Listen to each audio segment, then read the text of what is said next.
Video natin ngayong araw na to ay tungkol naman ito sa pawn shop, no? Bali, may isang kabes tayo na nagtatanong.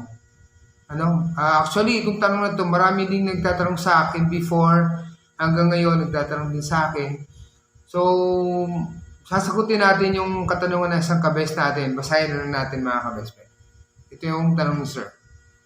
Sir, totoo bang binabawasan ng pawn shop ang alas? Paano ba sila mag-appraise? Yun po yung tanong niya mga kabes, kaya sagutin natin. Ayan, ang tanong ni Sir kung nagbabawas ba ang pawn shop, bago, ipapakita ko sa inyo mga kabes kung ano yung isa sa mga ginagamit sa pawn shop. Lahat po na pawn shop gumagamit nito. Unang-una po, gumagamit po sila ng sandpaper po mga kabes friend. Ito yung number 180, bali isa sa sunod sa pinakamanipis, mga kabes, no? Tapos gumagamit sila ng kikil, mga kabes friend. Kikil, yung mga ibang pawn shop. Pero ang kikil po kasi, yung pinakamalit na size na kikil, mga kabes, hindi po nila ginagamit lagi yan. So sa mga special case lang po yan. Kung depende lang po sa isang alahas, no?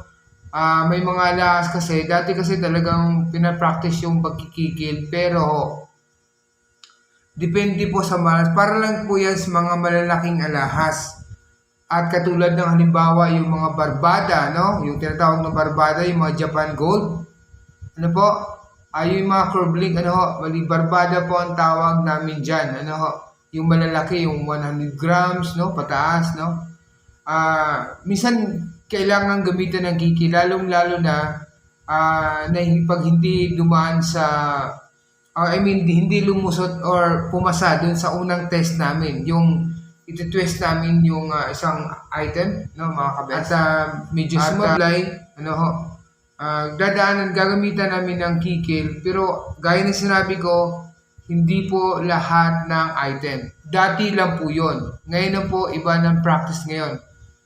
Pero may mga ibang pawn shop pa na gumagamit ng kikil.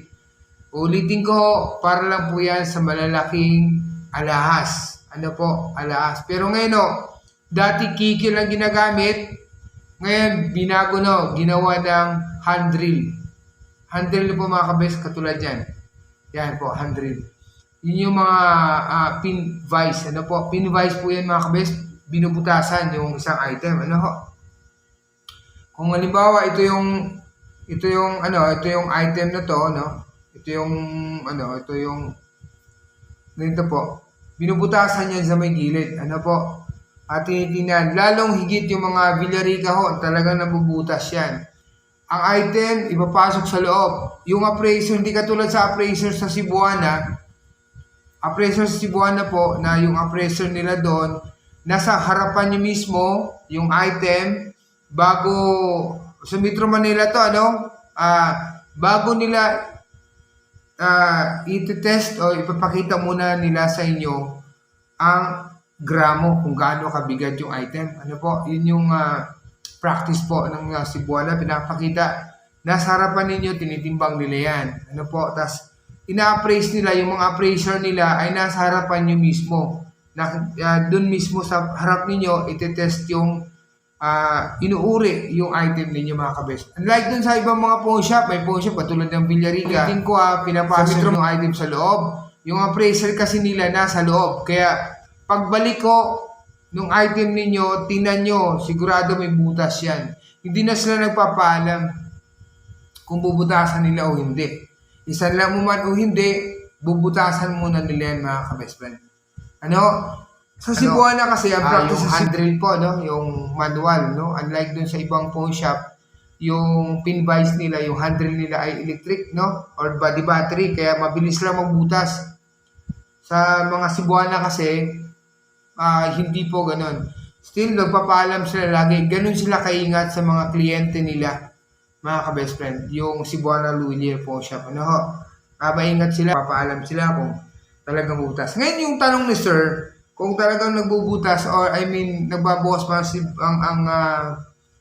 yung pawn shop. As yung iba kasi iniisip nila nagbabawas ang isang pawn shop dahil sa paraan na yung mga touchstone method po, yung kinikis sa bato, ano ho, katulad nito, no? Papakita ko lang sa inyo, no? Ito po yun.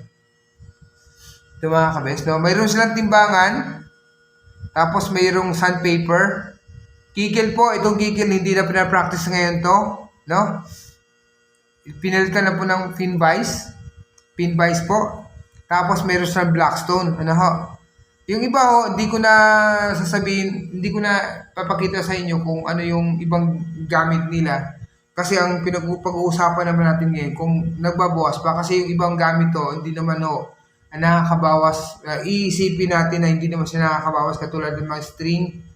Ano po, mga string, katulad ng mga, may ibang paraan sila ng, yung string kasi tinutusok sa mga hikaw yan, yung mga Crayola na hikaw, no? Yung mga pulsera po, tinutusukan ng string yan para ma-check kung talagang hollow ba siya, ano po, mga kabes. Pero, alam mo na yung mga fakers kasi, ang daming paraan, kaya, yun, kahit nakita na sa ganung paraan, kaya gumagawa sa ibang technique naman, ano po. So, balik tayo sa topic natin, ganun po, no? Ganito po ang proseso ng pawn shop. Ano po. So, ito mga kabes, no? Bago natin kiskisin ito, ay atin munang timbangin, mga kabes.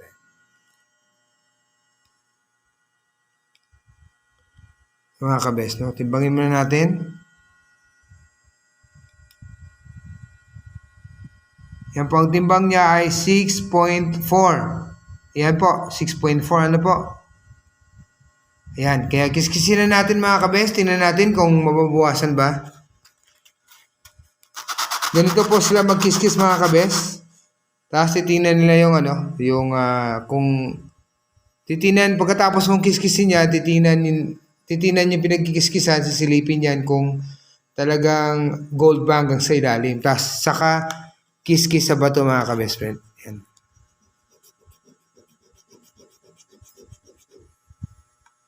Yan.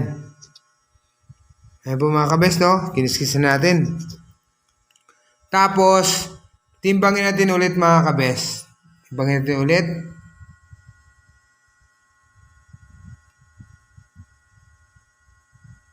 Yan, 6.42 pa rin mga kabest friend, no? Yan, nakita nyo ba? Yan. Yan, ganun pa rin po yung timbang niya, mga kabest. O ayan mga kabest, no, nakita naman natin na yung item, after natin kinikiskis dun sa papel de Lea at sa blackstone, tapos tinimbang natin ulit, ganun pa rin yung timbang niya. So, ibig sabihin mga kabest, hindi po talaga nababawasan yan yung item ninyo. Ngayon, kapag may mga issue na nabawasan yung item, sabi kasi minsan may mga kliyente na nagsasabi na, dati, nung sinukat ko to, dito to, tapos nung sinubos ko, dito na lang. Minsan mga kabes, i-consider natin. Minsan kasi, nung may time kasi pag sinala natin, payat tayo, tapos yung tinubos natin, tumaba tayo, ganun po. Kaya yun ang time, yun yung nangyayari mga kabes, na minsan may nagreklamo na bakit dati dito, tapos ngayon dito na lang. Ano po, hindi po binabawasan, ulitin ko po. Lalong-lalong higit po yung Cebuana Luwilier dahil napakaingat nila sa kliyente nila mga ka-best friend. Mahal nila ang kliyente nila. Kaya hindi po talaga 101% hindi po nanluloko ang Cebuana, nagbabawas ang Cebuana pawn shop. Ewan ko lang sa ibang pawn shop, pero napatunayan ko na talaga ang Cebuana ay 101% ay tapat sila sa kliyente nila mga ka-best friend. Kaya kung may ibang pawn shop, halimbawa nagsanla kayo, may ibang pawn shop na kayo ng tip, bigyan ko lang pawn shop kasi ito, may kliyente ako na nangyari sa kanya to na ikwento niya sa akin, ito ikwento ko na sa inyo, no? Nagsanla sa akin kasi, sabi niya kasi, sir, bakit titingnan ko nga yung kasi noong time na yun, lumapit sa akin, kasi gusto lang niya patimbang yung item. Timbang mo nga to sir, tinimbang barbado yung hawak niya, tinimbang, sabi ko, yan, 100 grams po. Sabi niya sa akin, sir, 100 grams sa inyo? doon ako galing sa sa Tambunting. Tapos po, ito Tambunting pa, may Tambunting. Ngayon kasi marang wala ng Tambunting yata. Galing ako sa Tambunting. Sabi ng empleyado doon, 80 grams lang daw. 80 grams. Ito, in fairness sa Tambunting, hindi rin po nagbabawas ang Tambunting. Ganun din po ang Villarica at ibang pawn shop, mga kabes, no? Kung may nagbabawas man o nagnanakaw man sa inyong item, pinuputulan, binabawasan yung, lalong mga necklace, pinuputulan o ano man ang ginagawa para makapandaya, makakuha sila ng ginto, para makinabang sila. Hindi po responsable ang kumpanya, mga ka-best friend. Yun yung mga empleyado na talagang walang magawa sa buhay na gumagawa ng kalukuhan, mga ka-best friend. Ang problema lang sa isang kumpanya na kaya nabawasan or nagkaroon ng ganong mga pangyayari, kulang lang sila siguro sa control. Hindi masyadong namomonitor yung mga item na pumapasok at lumalabas. Hindi ko lang alam anong ginagawa nila. Pero, ang Cebuana po, mga ka-best friend, sigurado po na maiingatan ng 101% ang inyong item, mga ka-best friend. No?